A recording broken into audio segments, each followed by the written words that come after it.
And now for a quick update on a piece of news from the writing and publishing worlds, courtesy of Jane Friedman and her great email newsletter, The Hot Sheet. You'll also find these segments on the Indie Author YouTube channel in the playlist News from the Hot Sheet. This week's update appears in the June 7th, 2023 issue of the newsletter.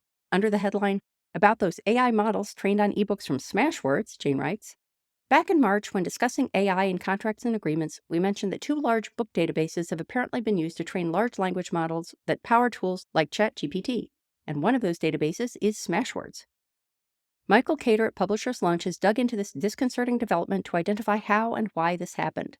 Ultimately, it all goes back to something known as book corpus, a popular text dataset for training large language models compiled in 2014 by academics strictly for the purposes of research, at least initially.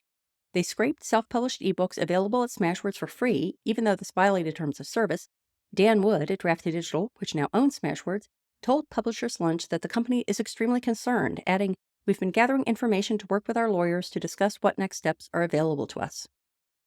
But litigation is likely to be difficult, Cater writes. As a distributor, rather than a publisher, D2D and Smashwords don't claim any rights in the books themselves. Among other things, they would need to establish a basis to have standing in a suit.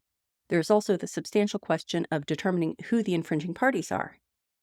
Google, which has used book corpus for its own purposes, has defended the practice, saying, "The machine learning community has long published open research with these kinds of datasets, including many academic researchers, with this set of free ebooks. It doesn't harm the authors and is done for very different purposes from the authors, so it's fair use under U.S. law." Of course, this assertion will likely be tested in the courts. Cater believes it's a David versus multiple Goliath situation, but the author population could be ripe for one of the class action powerhouses to aggregate for representation. And that was from the June 7th, 2023 issue of the Hot Sheet. Huge thanks to Jane Friedman for giving me the okay to share that with you. And if you'd like to see more, just go to hotsheetpub.com to subscribe.